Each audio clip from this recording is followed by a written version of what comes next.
오늘 우리가 읽은 말씀은 그리스도 안에 있는 새 사람에 대한 이야기입니다. 너희가 새 사람이 되었다. 이렇게 새 사람이 되었고 이렇게 새 사람으로 살아라. 그런 말씀을 우리에게 소개하고 있습니다. 자, 17절에 보게 되면 그런즉 누구든지 그리스도 안에 있으면 새로운 피조물이라. 이전 것은 지나갔으니 보라 새 것이 되었도다. 그렇게 말씀을 해요. 그리스도 예수 안에 있으면 그런 말씀이 있죠. 어떻게 새 사람이 되었느냐 하는 건데, 그리스도 예수 안에 있다는 말은 예수 믿고 구원받았다 그 말이에요. 예수 믿고 구원받는 게 아니면 새 사람이 되는 방법이 없지요. 누구든지 예수 믿으면 다 새 사람이 됩니다. 그래서 오늘 성경에 그런즉 누구든지 그 말은 예수 믿고 구원받는 일에 차별이 없다는 거죠. 여자, 남자, 어린아이, 어른, 그리고 인종, 그런 차별이 없이 누구든지 믿으면 구원받고 새 사람이 된다. 그런 말씀이죠. 그래서 로마서 10장 13절에 보면 누구든지 그리스도의 이름을 부르는 자는 구원을 얻으리라. 차별 없는 하나님의 구원을 이야기합니다. 그러면 새로운 피조물이라고 했을 때 이 새로운 피조물은 구원받았다라는 말과 같은 말이에요. 당신 구원받았습니다. 그 말은 당신 이제 새로운 피조물이 되었다. 하나님으로부터 새로 지음을 받았다. 그런 말이 됩니다. 이전 것은 지나갔으니 그랬습니다. 이전 것은 지나갔으니 보라 새 것이 되었다. 새로운 피조물은 이전 것과는 다른 것이다. 그런 말이죠. 여기서 말하는 이전은 뭘까요? 예수 믿기 이전, 구원받기 이전을 말합니다. 구원받기 이전 우리는 죄인이었고 죄로 말미암아 하나님과 원수가 되었고 하나님의 진노의 대상이었다.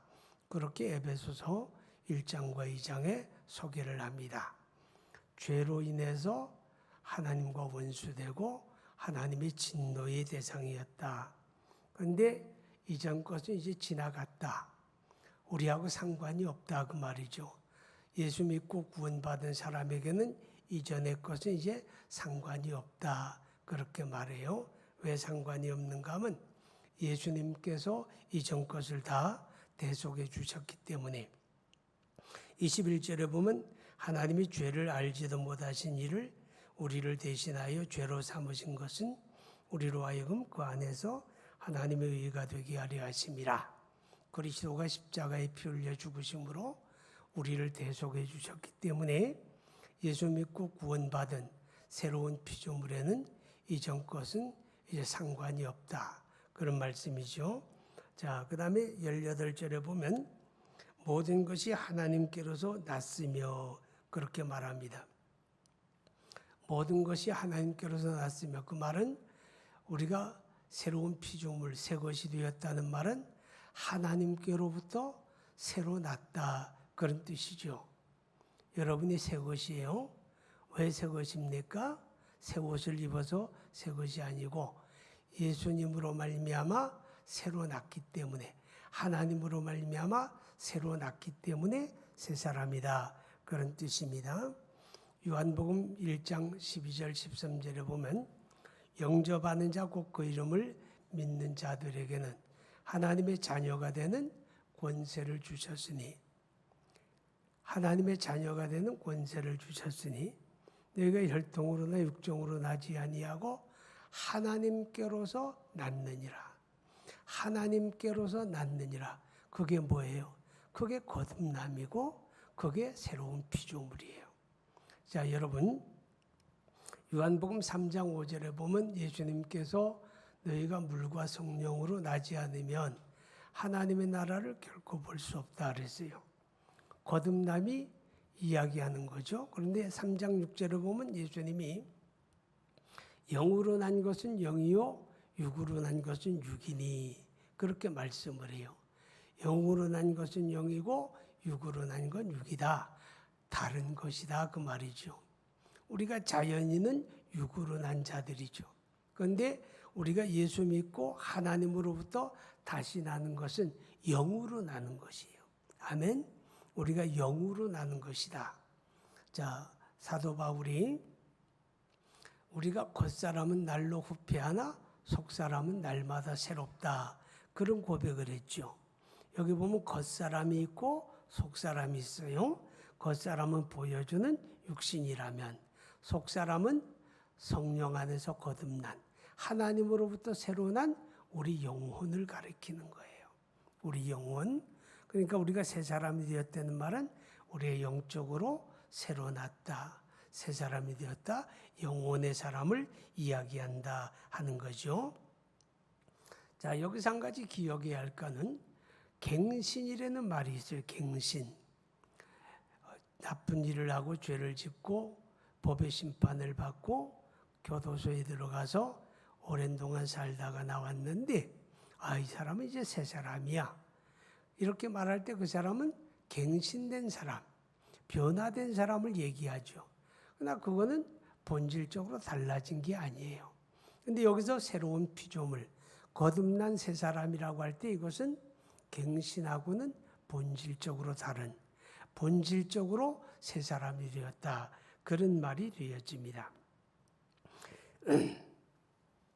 21절을 보게 되면 하나님의 죄를 알지도 못하신 이를 우리를 대신하여 죄로 삼으신 것은 우리로 하여금 그 안에서 하나님의 의가 되게 하려 하심이라. 자, 새 사람은 과거로부터 단절이 되고 하나님으로부터 새로 나고 그리고 하나님으로부터 의롭다 하심을 받은 사람이란 거예요. 하나님이 우리를 보고 너는 이제 의인이다. 너는 이제 의롭다. 이렇게 선언했다고 말이죠. 그것을 신학적으로 칭의 그럽니다. 하나님이 나를 의롭다 하셨다 그 말이죠. 그럼 여기서 한 가지 우리가 정말 의로워서 하나님이 의롭다 하시는 걸까? 어떠세요 여러분? 예수 믿기 이전과 예수 믿은 이후에 달라진 것들이 많이 있지만 그럼에도 불구하고 내 말과 생각과 내 행동이 의롭습니까? 허물이 없습니까? 문제가 없습니까? 이래 물으면 예, 저는 그래요 라고 대답할 수 있는 사람 없어요. 우리가 거듭나고 새 사람이 되었음에도 불구하고 여전히 우리는 불의하고 악함이 있고 거짓됨이 있고 죄가 있지요. 그런데 하나님은 우리를 의롭다 하시는 거예요. 너는 의인이다. 그게 어떻게 가능할까요? 가능한 이유가 있어요. 나는 불의하고 나는 악하고 나는 거짓된데 내가 의롭게 되는 이유는 의로우신 예수님과 연합했기 때문에 그래요.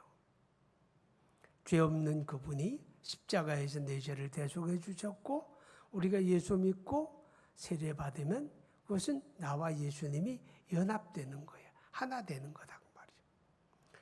내가 예수님에게 연합되니까 나는 감추어지고 예수님 때문에 내가 의롭다 하심을 받는 거예요.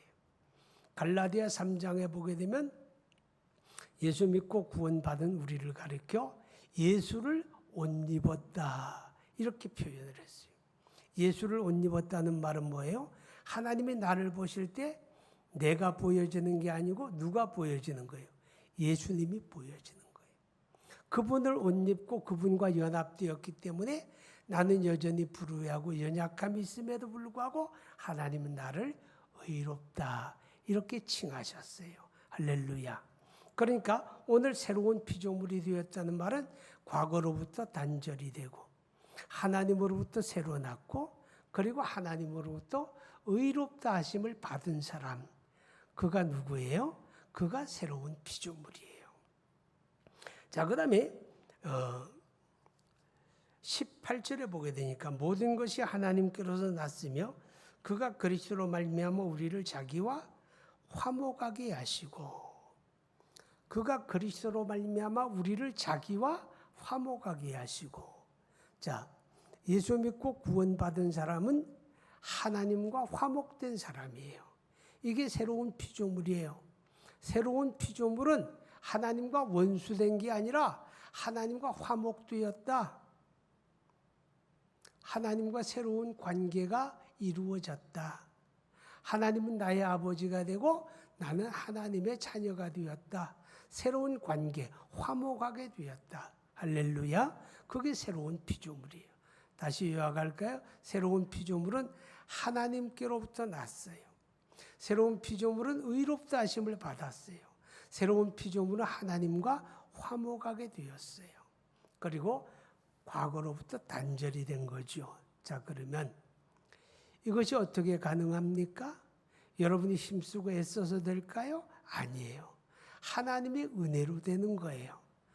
에베소 2장 8절에 너희가 그 은혜를 인하여 믿음으로 말미암아 구원을 받았으니, 하나님의 은혜로 말미암아 믿고 구원받은 거예요. 자, 우리가 새로운 피조물, 새로 태어났다는 말은, 태어나는 건 내가 노력해서 나는 거 아니에요. 태어나는 건 내 의지로 나는 거 아니에요. 태어나는 건 은혜잖아요. 그죠? 그래서 하나님의 은혜로 우리가 새로운 피조물이 되었다. 자, 오늘 성경은 이렇게 새로운 피조물이 되었으니 이제 새로운 피조물로 살아야 한다. 그렇게 말하는 거예요. 당신은 새로운 피조물입니까? 예, 나는 새로운 피조물이에요. 이렇게 입으로 고백하는 것도 중요하지만 거기서 끝나면 안 된다는 거예요. 예, 나는 새로운 피조물입니다. 내 삶을 보세요. 내 말하는 거 보세요. 내 생각을 보세요. 그렇게 되어야 한다는 거죠. 그래서 오늘 성경이 이렇게 말합니다. 19절을 보게 되면 곧 하나님께서 그리스도 안에 계시사 세상을 자기와 화목하게 하시며 그들의 죄를 그들에게 돌리지 아니하시고 화목하게 하는 말씀을 우리에게 부탁하셨느니라. 또 20절을 같이 보면 그러므로 우리가 그리스도를 대신하여 사신이 되어 하나님이 우리를 통하여 너희를 권면하는 것 같이 그리스도를 대신하여 간청하노니 너희는 하나님과 화목하라. 자, 새로운 피조물 되었어요. 새 사람이 되었으니 우리는 누구와 화목해야 돼요? 하나님과 화목하려는 거예요. 하나님과 잘 지내야 한다는 거예요. 하나님과 짝짝꿍이 되어야 한다는 거예요. 하나님과 친밀해야 한다는 거예요. 이게 좀 어폐가 있는데, 자, 18절에 보게 되면 모든 것이 하나님께로서 났으며 그가 그리스도로 말미암아 우리를 자기와 화목하게 하시고 그랬어요. 그죠? 예수 믿고 구원받았다는 말은 이제는 하나님과 원수된 게 아니고 하나님과 화목하게 되었다. 이게 새로운 피조물이고 구원인데, 이제 구원받은 사람들에게, 여러분에게 성경은 다시 말하기를 너희는 하나님과 화목하라. 또 이렇게 얘기하는 거예요. 그럼 앞에 건 뭐고 뒤에 건 뭡니까? 말이 안 맞잖아요. 이미 화목하게 되었는데 왜 또 하나님과 화목하라고 하느냐 그 말이죠. 예, 그게 뭔가 하면 우리가 본질적으로 새로운 피조물이 되고 하나님의 자녀가 되었으니 이제 우리는 진노의 대상이 아니고 하나님의 자녀니까 본질적으로 화목하게 되었어요. 하나님의 자녀가 되었으니, 그죠? 그런데 자녀라고 다 효도하는 건 아니잖아요.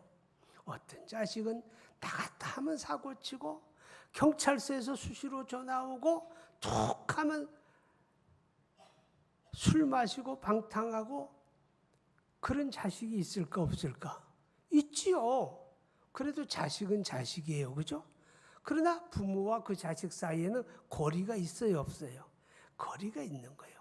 화목한 거 아니에요.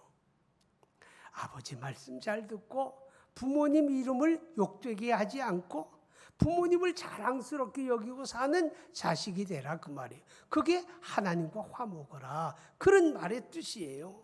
왜? 우리가 새로운 피조물이 되었으니까 이전엔 알지 못할 때 하나님과 원수로 살 때는 하나님 속 팍팍 새기고 살았는데 이제는 하나님과 친밀하게 살아라. 할렐루야. 그게 복이에요. 그게 복이에요. 여러분 잘 되시기 바랍니다. 복이라는 말은 잘 된다는 뜻이에요. 잘 되시기 바랍니다. 예수 안에 영혼이 잘 되었으니 범사도 잘 되고 강건하시기를 축복합니다. 그런 소망은 다 있는데 저마다 잘 되는 거 아니에요. 잘 되는 비결이 뭘까요? 하나님하고 잘 지내면 돼. 하나님하고 화목하면 돼. 할렐루야. 그거예요, 그거. 내가 하나님 앞에 효도하고 하나님과 잘 지내는데 왜 복되신 아버지가 나를 걷어찰 이유가 없잖아요. 그죠? 야, 이 자식아, 넌 저리 가. 발로 뻥 찰 이유가 없다 그 말이죠. 하나님과 화목하게 되니까 하나님이 기뻐하니까 아이고 착한 내 자식 대견스러워할 거 아니에요. 그럼 잘 되게 돼 있는 거잖아요. 그죠? 아멘. 자, 그런데 우리가 하나님과 화목한 사람이 어떤 사람인가 하면 우리가 고린도전서 10장 31절에 보면 너희가 먹든지 마시든지 무엇을 하든지 다 하나님의 영광을 위해서 하라. 그런 말씀이 있어요. 그죠? 이게 무슨 말이에요? 새로운 피조물은 자기 영광, 자기 기쁨에 우선하는 게 아니라 하나님 기쁨, 하나님의 영광을 우선한다는 거죠. 이전에는 자기 중심으로 살았는데 이제는 하나님 중심으로 산다는 말이죠. 이전에는 나 우선으로 살았는데 이제는 하나님 우선으로 산다. 그런 뜻이에요.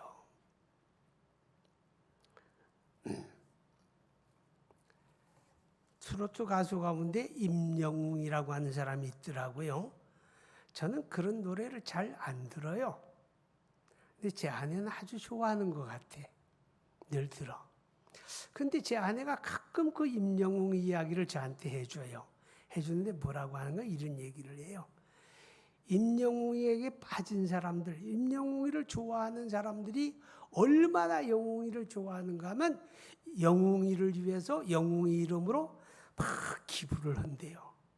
막 어떤 사회단체에 가서 기부도 하고 그 이름으로 봉사도 하고 그래서 영웅이를 더 영화롭게 하기 위해서 영웅이를 얼마나 자랑스러워하고 영웅이를 얼마나 좋아하면 영웅이를 위해서 기부도 하고 봉사활동도 하고 그렇게 빠져 사는 거예요. 이게 하나님과 화목하라는 이야기예요.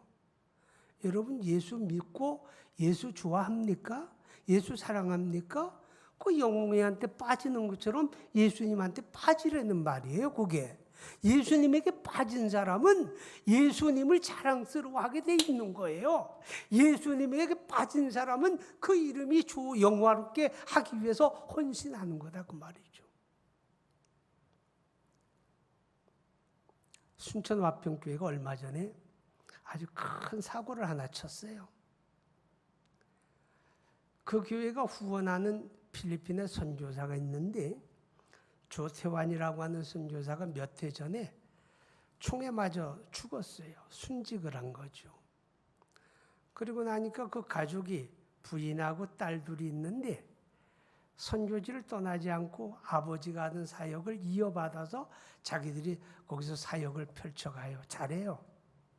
딸 둘이 다 거기서 학교 다녔으니까 뭐 필리핀 다갈로우라고 하는 말을 잘해요. 몇 번 저도 봤는데 사역을 하는데 코로나가 그 집을 다 덮쳐버린 거예요. 엄마도 코로나가 감염되고 딸도 다 감염이 됐는데 둘째 딸이 문제야. 둘째 딸이 이 기저질환이 있는 거야. 그러니까 코로나가 감염되니까 갑자기 나빠져가지고 숨도 못 쉬게 되고 이 응급 상황이 벌어졌어요. 여러분 아시는 대로 필리핀이라고 하는 데가 지금 상황이 아주 심각하잖아요. 그러니까 어디 갈 수 있는 데가 없어. 치료받을 길도 없고 이젠 죽기를 기다려야 돼. 그래서 그 긴급한 상황을 이제 전화를 했어. 본국교회다. 그러니까 순천화평교회 강동열 목사님이 전화를 받고 고민하다가 그러면 당신이 살 수 있는 길이 치료받을 수 있는 길이 뭐냐 그러니까 한국에 들어오는 거다 그러는 거죠. 한국에 들어오면 살 수 있다고 말이죠. 근데 한국에 들어올 수 있는 방법이 없는 거야. 감염이 돼 있고 지금 숨을 헐떡거리니까. 근데 그 방법이 하나 한 게 뭔가 하면 그 에어 앰뷸런스라고 항공기 앰뷸런스가 있더라고요. 그 싱가포르에 소지한 에어 앰뷸런스를 그걸 이제 필리핀에 띄워서 서울까지 오는데 1억 5천만 원이 들어요. 그러니까 야 죽도록 내버려 둘 거냐 1억 5천만 원을 그 교회가 쌓아놓은 게 아니잖아요. 그 교회도 지금 예배당 새로 사고 빚이 많아요. 그래서 고민하다가 당회를 모았어요. 모아가지고 상황이 이런데 이 한 생명을 살려야 옳습니까? 죽도록 버려둬야 합니까?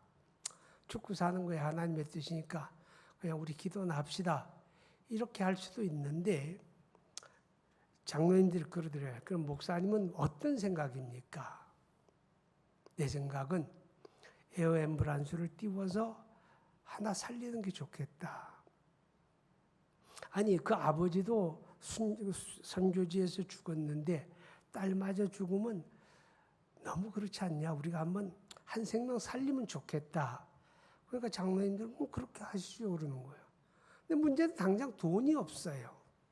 그래서 장로님들이 이제 합의하기를 그럼 우리 예배당을 담보로 넣고 1억 5천 대출을 받읍시다. 이렇게 된 거예요. 그럼 대출을 받아도 금방 대출이 되질 않잖아요. 그래서 그런 결정을 하고 이제 교인들에게 공지를 했어요. 여러분들이 당장 1억 5천을 만들어라.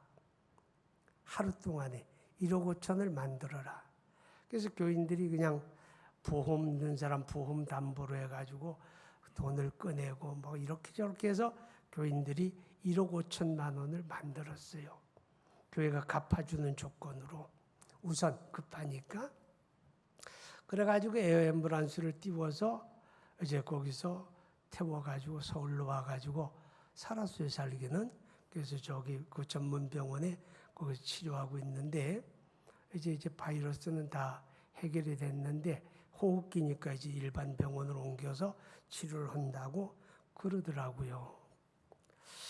혹시 여러분에게 참여할 수 있는 분이 있으면 참여하세요.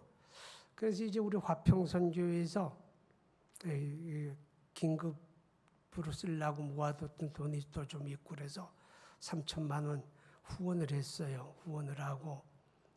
왜냐하면 이제 교회가 빚이 있는 걸 우리가 다 아니까. 그리고 이제 진주 조 목사님하고 저하고 또 이제 어떻게 해가지고 또 1,000만 원 마련을 해서 4천만 원을 이제 후원을 했어요. 어떠세요? 이게 가능해요? 여러분이라면 어떻게 하겠어요? 바로 세 사람은 그런 거예요. 세 사람은 자기 중심으로 사는 게 아니라 하나님 중심으로 사는 거예요. 하나님의 이름이 높임을 받고 하나님이 기뻐하시는 일이라면 나에게는 무리가 갈지라도 그 일을 감당해내는 것. 이것이 바로 우리가 하나님과 화목하게 살아가는 삶의 모습이다라고 하는 겁니다. 오늘 성경에 보게 되면 18절에 모든 것이 하나님께로서 났으며 그가 그리스도로 말미암아 우리를 자기와 화목하게 하시고 또 우리에게 화목하게 하는 직분을 주셨으니. 자 보세요. 예수 믿고 구원받은 우리를 새 사람 되게 하신 하나님이 우리에게 직분을 줬어요. 무슨 직분? 화목하게 하는 직분을 주셨어요. 그럼 이 화목하게 하는 직분이 구체적으로 뭘까? 마태복음 5장 9절을 보면 예수님이 화평케 하는 자가 복이 있나니 그가 하나님의 아들이라 일컬음을 받을 것이며 했으니 예수 믿는 사람은 가정에서나 자기가 속한 공동체에서 화평을 도모하는 사람이 되어야 한다는 뜻이죠. 그런데 오늘 본문에서 말하는 화목하게 하는 직분의 의미가 19절에 나와요. 19절을 보면 곧 하나님께서 그리스도 안에 계시사 세상을 자기와 화목하게 하시며 그들의 죄를 그들에게 돌리지 아니하시고 화목하게 하는 말씀을 우리에게 부탁하셨느니라. 여기 보면 화목하게 하는 말씀이 나오죠. 화목하게 하는 직분과 화목하게 하는 말씀은 관계가 있는 거예요. 그럼 화목하게 하는 직분이 구체적으로 뭐냐? 화목하게 하는 말씀을 통해서 감당하는 직분이란 거죠. 자, 제가 시작할 때 우리가 예수 믿기 이전 사람은 죄로 말미암아 하나님과 원수되었어요. 하나님의 진노의 대상이었어요. 이 말은 이 세상의 모든 사람은 다 예수 믿고 구원받아야 한다는 뜻이죠. 다 예수 믿고 구원받아야 돼요. 예수 믿고 구원받는다는 말은 그들이 죄가 해결되고 하나님과 화목하게 되는 거다 그랬죠. 그죠? 죄가 해결되고 하나님과 화목하게 되는 거예요. 그럼 화목하게 하는 말씀은 뭐예요? 구원의 복음이죠. 예수 믿고 구원받은 저와 여러분이 받은 화목하게 하는 직분은 뭐냐? 이 화목의 복음, 구원의 복음을 사람들에게 알려주고 전해주어서 그들로 하여금 예수 믿고 구원받게 하는 것. 그래서 하나님과 화목하게 하는 이 역할이 그리스도 안에 구원받은 세 사람의 여러분의 역할이고 저의 역할이 올시다. 이 일은 때로는 힘들고 어려울 수 있어요. 그런데 이거 기억해야 돼요. 내가 정말 새 사람이라면, 내가 정말 하나님 중심으로 사는 새 사람이라면, 그분의 영광을 위해서 그분이 기뻐하는 일이라면 우리는 앞뒤 가리지 말고 그것을 감당해내야 돼요. 당신은 새 사람입니까? 이렇게 물을 때 예, 저는 새 사람이에요. 이렇게 입술로 고백하는 것만 아니라 우리 삶에서 그렇습니다. 하나님, 나는 새 사람으로 살고 있어요. 라고 우리 삶으로 답을 해야 돼요. 이것이 진정한 새 사람이고 하나님과 화목하게 살아가는 저와 여러분의 모습이고 우리가 그렇게 살아갈 때 복되신 하나님이 여러분의 삶을 보듬어 주시고 때를 따라 도우시고 감싸 주시고 챙겨 주시는 은혜가 있을 줄로 믿습니다. 기도합니다.